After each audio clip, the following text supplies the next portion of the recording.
Welcome back to our conversation in developing ourselves as managers and leaders. Hopefully we'll get you in a mindset where you recognize that this is an ongoing process, that once you get yourself set up to be a lifelong learner, you're going to have a much happier career. This conversation deals with theory and management theory. What I'll do is walk you through a short conversation on how we go about developing a theory and a couple of ideas on developing theories that are somewhat out of the norm today. And then we'll walk you through a brief history of how management theory has evolved over time. The purpose of that is to help you see when you look at a new book that's been written, that's very popular in management circles, how that is all supported by theory that went before that. And then we'll pop up a couple of weird thought processes that are out there that I found kind of interesting, and hopefully you will too. At the start of developing theories, we need to be comfortable with moving into some areas that may be a little bit different and maybe a little bit weird and uncomfortable to us. But at the foundation, a theory operates this way. We start by a problem and then we go back to the critical thinking process we discussed earlier and start to develop if-then propositions. Again, we're looking at first-order consequences, and then I want to encourage you to think about, all right, we've done this, we've now changed whatever it is, what happens? And then think about even third-order consequences. And if you can develop the skills to move from first to second-order consequence as you're starting to develop theories or ways to solve a problem, you're going to start to develop a reputation of a very solid decision maker. If you can move your thinking up to third-order consequences, you're going to start to develop a reputation of being a senior leader within your organization. Another way to take a look at developing theories is very radical today, and one I would encourage you to start to explore. And I wasn't exposed to this until I went back to school, and several of the professors said you need to get out of your if-then approach towards solution or an either-or approach and broaden it to an and. So when you take a look at a problem, we tend to go immediately into the X or Y, either or approach. What I want to encourage you to is to develop theories or thinking that has an and solution. We read about and we hear a great deal about education in the United States, and it's approached with an either or approach. What would happen if we looked at education from the perspective of and, where we can provide better education at a less cost, so we can have higher quality and lower cost? The healthcare debate is taking place where we need to be spending more money. What if our approach towards developing theories is we can provide better healthcare by spending less? So we want to move from the XY, which is very hardcore. We cannot provide good education unless you give us more money. We cannot provide better health care unless you give us more money, and move it up to an and approach. Again, that's going to help you develop a reputation as somebody that's a much deeper thinker. So let's look a bit further into how we develop theories so that you're doing this in a mindful way. We can develop a theory that deals with the interaction between two people. We can develop theories where there's interaction within a family unit. We can develop theories that deal with group dynamics. We can develop theories that explain how organizations operate and the people within organizations. We can develop theories around how societies operate. And we can even develop theories on how we can have a better world in which we can live in. So as a theorist, you need to be very clear on which level of analysis you're operating in and state that up front as you're setting forth your proposition and then we can test to see if we can move it to a higher level. What we're looking for is very, very difficult. We want the term unified theory to be part of our thinking. So particularly today in our global economy, we want to develop theories on how people interact with each other, how organizations interact with each other, that we can travel into other national cultures, so they're far more universal. We want to develop theories to explain how things are operating or how we want them to operate. That's very simple and clear and parsimonious. We don't want to be writing War and Peace or some thick tome that we're trying to then bring into our organizations to help people solve problems. We want to develop a theory to approach an issue that we can test empirically and that we can determine what's false and what's true. Going back to our first discussion, we want to move towards evidence-based decision-making, evidence-based theory testing as much as possible. We talked about levels of analysis. When we develop a theory about how I can interact with a peer, can we take that theory up within the organization and say, well, if groups interacted with each other that way, that would be a better outcome. If organizations operate that way, we would have a better outcome. We want theories that are actionable, not just good mental exercises, not just thought experiments where we can have a great time in our own mind. And we want to develop what E.O. Wilson calls consilience. And I find this very, very exciting, that if we start to think about a problem and we borrow thinking from other disciplines, from other parts of society, from other parts of the world, and we start to integrate them into how we think about a problem, Wilson argues that we can come up with far better approaches to finding solutions to very, very complex issues. We need to understand in management that management theory is all linked together. It's a series of building blocks that come together. It's not a random flash. So again, when you pick up a pop book on management theory or the latest article in the Harvard Business Review or wherever you're getting information, you now will start to think deeper about what foundation was laid for those theories on which this thinking was built. I want to give you just a short history of management theory over time. Hopefully that'll give you a better understanding of what you're reading today. That at the beginning, we had the transition from agrarian society to the industrial state, which developed classical or scientific approaches towards management.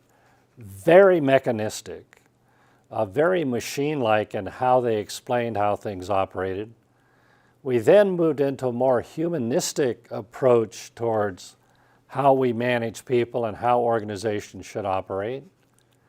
In the 40s, we started to introduce the pairing of more technical approaches towards decision-making.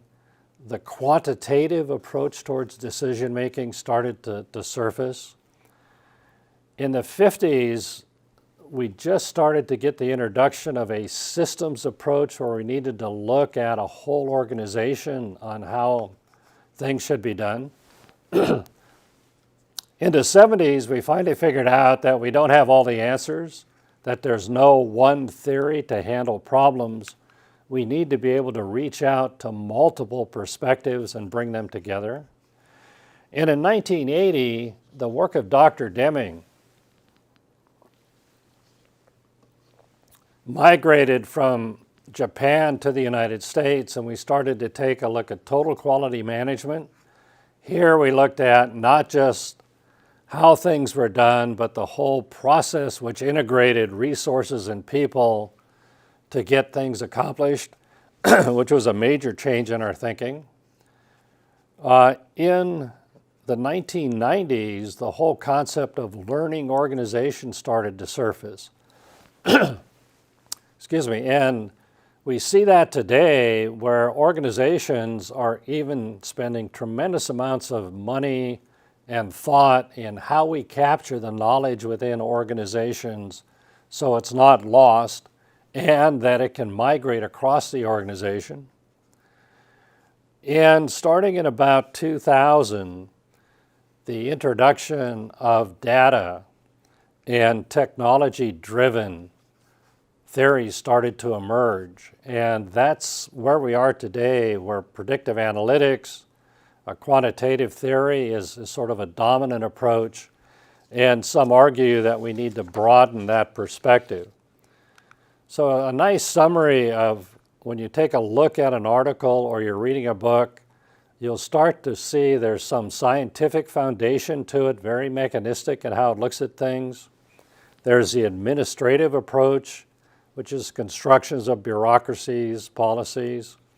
And then there's a systems approach, which you can see integrated in some of the books today, where we have to look at the whole organization. And then there are the theories that push the organization beyond where it is to integrating some very unique perspectives. So let's take a short walk out at the edge and see what some of the thought processes around management theory are. One of the books that I really enjoy is Masters of Management. Adrian Woolbridge wrote a book along with a partner about 20 years ago where they challenged management theory and pretty much tore the skin off of a lot of our thinking and made us be very thoughtful in what went on. In this book, he argues that we have to be cautious about theory today. And again, if you go back to our discussion around critical thinking, start to test more what we're offered. He said we're subjected today to the power of charismatic consultants, that folks that are really good on the speaking platform are driving our thought processes, our theories, not necessarily with evidence behind it. They do whiz-bang TED Talks. People get all fired up. The fact that that particular approach has not been tested doesn't come onto the screen. We also see stories written by executives that are usually in a retirement mode or headed towards it, and they talk about how organizations operate, how they do business. And if we take a look at that theory and we try to apply it, we may forget that there were some behaviors they engaged in through their career to get to where they were. That we need to take a look at the close relationship between industry and universities. That oftentimes industry is driving how we as academics approach things rather than us being independent and taking a look at what's going on. And we also need to be cautious that those of us in academics really are not provided time to do big thinking and to look at major issues. That we're under tremendous pressure to publish, and to publish we need to write on a very narrow field. We need to do research that we're tweaking something that's already been done, and we don't have the time to stop and think about a major issue that's very fuzzy, that may take us a long time to frame to where we can get it out and get it published and into the world of thought.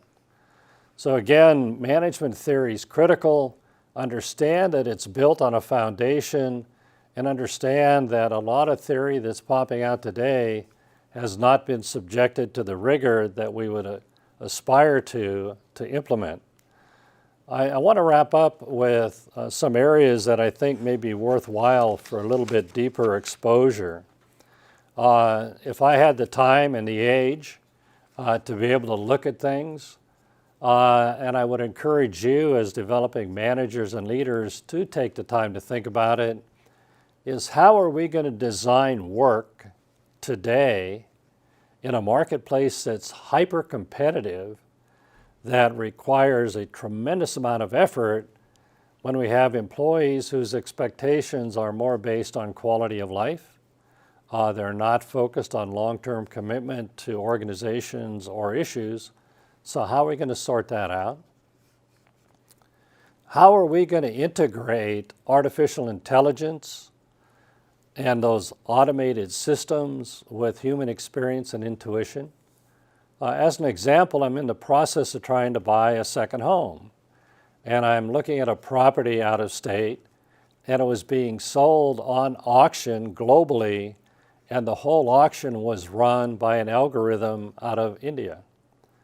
So there was absolutely no human interaction in this transaction. No conversation about what is it going to take to get this property repaired. No conversation about flood risk, no conversation about other things. It was simply an algorithm. So how do we take the good side of a very artificial intelligence approach to problem solving and integrate it with the wisdom that humans have developed over a very long period of time? And then how do we establish a workplace where you as managers and you as leaders are exhibiting behaviors that are positive and supportive and will drive the organization in a direction that may be healthy to the organization and the people involved, when you and others are being socialized with very limited human interaction? You're very good at texting, you're very good at emailing, but can you sit down at a table and have a conversation with somebody to solve complex problems? So there's your challenge. Take the basis of theory that's developed over time, use that as your foundation to start to think about deeper things. And as we said in our first conversation, work hard to develop a reputation of being a deep strategic thinker. Thank you.